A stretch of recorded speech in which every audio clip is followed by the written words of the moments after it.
朋友你好，我是雪莉。俄罗斯有一段历史和明朝初年的一段历史有一些相似。据说明太祖朱元璋一边吃着烧饼，一边让军师刘伯温预言朱家王朝。君臣就这样一问一答，形成了著名的预言烧饼歌。而沙皇保罗和先知亚伯两个人也是一问一答，预言了俄罗斯帝国灭亡前后的一系列的重大事件。比如火烧莫斯科，拿着斧头掌权的列宁，血腥的皇室灭门惨案，以及难逃宿命的俄罗斯总统普京等等。经过可怕的战争之后，到2024年，普京将会被人取代吗？命运多舛的俄罗斯又为何遭受深重的苦难呢？亚伯在他的100年预言中揭晓了答案。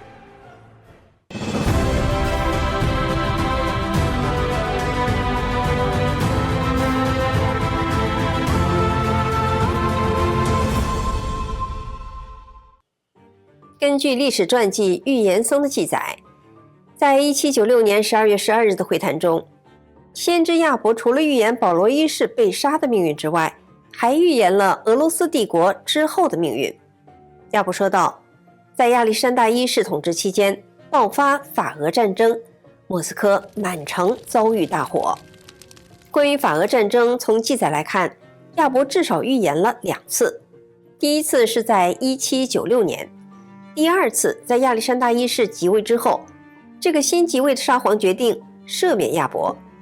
但是没过多久，在白海僻静的小岛上，亚伯于1803年初写出了他的第3本预言，再度预言了法俄战争，说10年后法国会入侵俄罗斯，莫斯科被大火焚烧。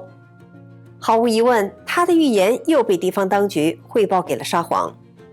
而当时的俄罗斯与法国交好，没有任何的迹象显示法国会入侵俄罗斯，所以亚历山大一世并不相信亚伯，认为那是一个愚蠢的预言，下令将亚伯立即关进索罗维茨基监狱，直到他的预言成为现实。验证这个预言要等10年，这对亚伯又是一个不小的考验。索罗维茨基修道院的院长对囚犯严厉无情，甚至想要冻死、饿死亚伯。承蒙上天的庇护，亚伯挺了过来，而对亚伯施加迫害的院长后来却死于瘟疫。10年之后，也就是1812年的夏天，法国皇帝拿破仑集结61万大军，对俄罗斯不宣而战。当法国军团逼近莫斯科的时候，亚历山大一世忽然想起了亚伯，对他的预言能力大为叹服，亲自下了一道王令赦免他，并令地方当局赐予亚伯一张通行证，让他可以自由地通行全俄各地和所有的修道院，资助他衣服和财物，送他到圣彼得堡。这项王令是沙皇本人的公开声明，全力扶持这个天赋异禀的修道士。亚历山大喜欢阅读圣经，每当他读到启示录讲述的神在末世救赎世人的时候，都会为此震撼感动。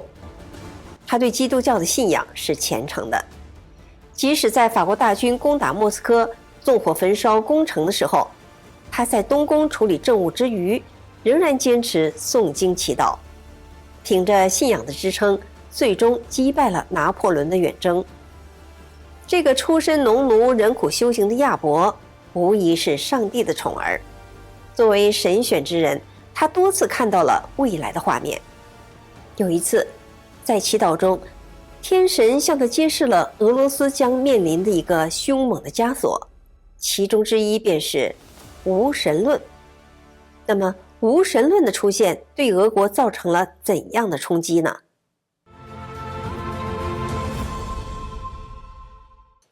亚伯告诉保罗一世，未来的俄国有一个信仰真空时期，会出现无神论。什么？神圣的俄罗斯会出现无神之恶？不可能！保罗一世皱起眉头，当即否定道：“神父，你又开始胡说八道了。”亚伯没有理会他，继续描述着未来。无神论会像毒恶的蝎子一样席卷俄罗斯大地，抢劫神殿，关闭教堂，杀害最好的俄罗斯精英。亚伯缓缓地讲述着。当他看到俄罗斯未来的悲惨命运时，他流着眼泪说，一个拿着斧头的人会在疯狂中掌权，死后会躺进水晶棺，地狱般的灾难降临，血泪浇灌着这片潮湿的大地，一条血河漫过整个俄罗斯，兄弟会反目成仇，在罪恶的包裹里有烈火、刀剑、外来入侵和内部敌人，无神的权力，死亡无处不在，众人无处可逃。众所周知，斧头是共产主义的标志之一。1917年，列宁趁着一战爆发之际，在俄国内部掀起了暴力革命，摇身一变成了俄国领导人。暴力革命致使俄国人自相残杀，导致1000万至1700万人死于非命。亚伯形容血流成河，一点也不夸张。可是在一个脱离当时社会背景的情况下，超前理解共产主义带来的狂热状态，这远远超出了保罗一世的认知。不过他并没有打算终止谈话，继续询问历代沙皇的命运。看到这儿朋友们会发现，这段历史和明朝的一段故事有一些类似。当初朱元璋一边吃着烧饼，一边让军师刘伯温预言朱家王朝的命运。君臣一问一答，形成了著名的寓言《烧饼歌》。烧饼歌从朱元璋一统天下开始，一直说到了满清王朝被推翻以后。而亚伯和保罗两个人也是一问一答，从预言保罗一世开始，一直说到俄罗斯帝国灭亡以后。那么亚伯具体说到了哪几位沙皇呢？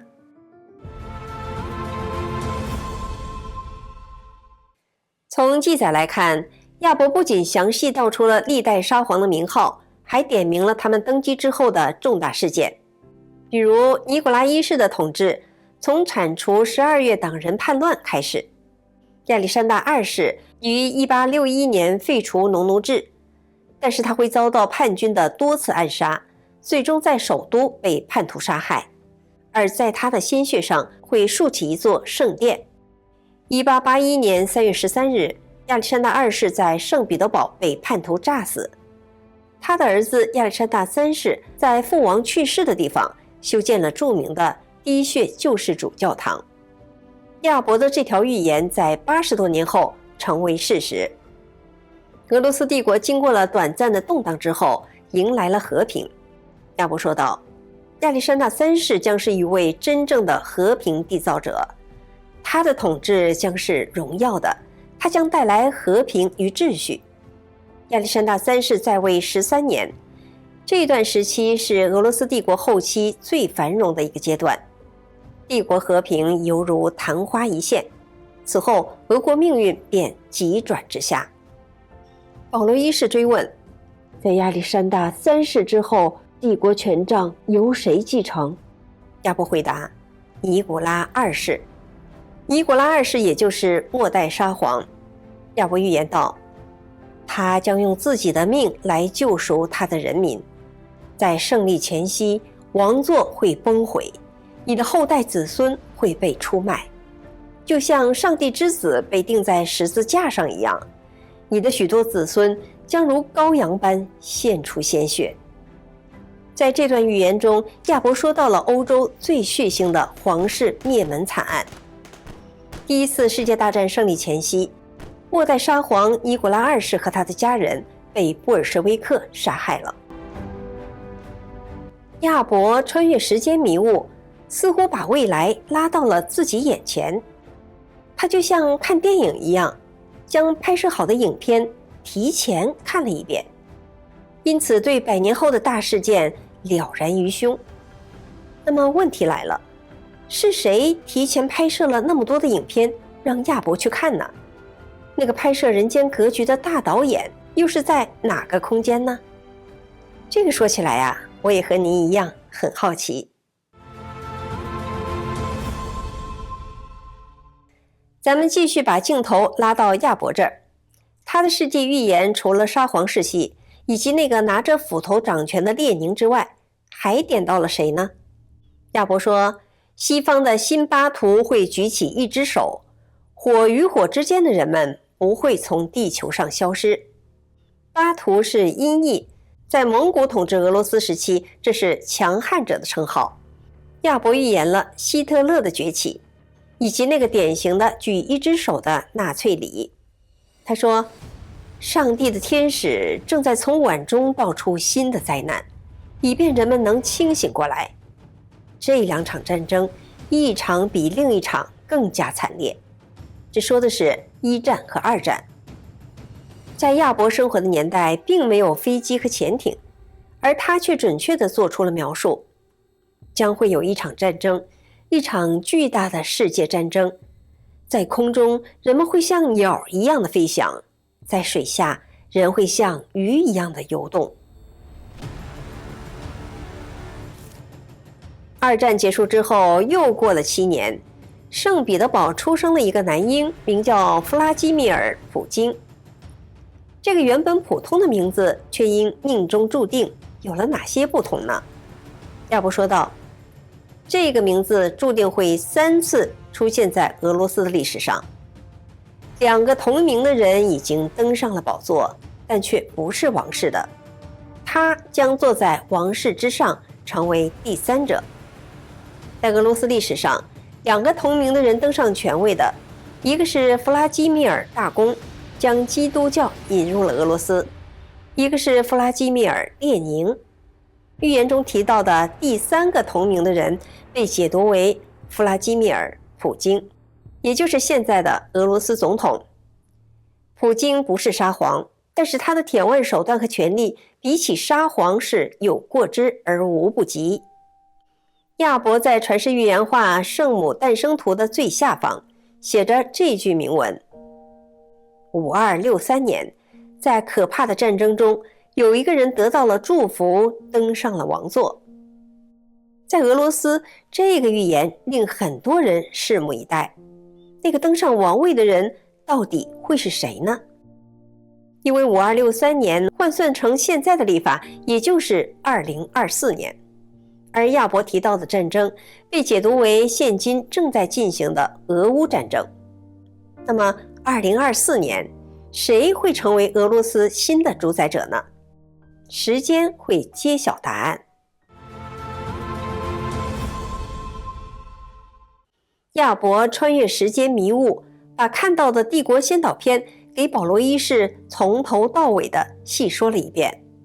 当保罗一世听到帝国会在一战前夕灭亡时，大吃一惊。俄罗斯国家真的要灭亡了吗？难道就没有救赎的机会？亚伯告诉他，凭着人的力量是不可能的，但是神可以。不过神的援助不会来得太快，然而最终神会为俄罗斯人吹响拯救的号角。他将是唯一的拯救者，将来所有的人都会理解他，俄罗斯人也会听到他。他的出现将是至高无上的、光明的。摆脱无神论的枷锁，俄罗斯就会伟大。亚伯进一步预言道，回到自己古老生命的起源，回到相当于使徒布道的年代，经历血腥的灾难后，会教给人理性的智慧。焚香的烟雾和祈祷的声音将带来天堂般的繁荣。伟大的命运注定了他，这就是为什么他会遭受苦难，为的是净化自己，点燃神奇的光芒。预言中提到，有一个人会出现，拯救俄罗斯，而且是唯一的拯救者。这个人究竟是谁，至今无人能解。有一种推测是这位至高无上的光明的拯救者，会不会就是末节时期东西方的救世主，也就是圣经预言中所说的弥赛亚和东方所说的弥勒呢？观众朋友，欢迎您在留言区发表您的看法。我是雪莉，感谢您的观看，我们下次节目再见。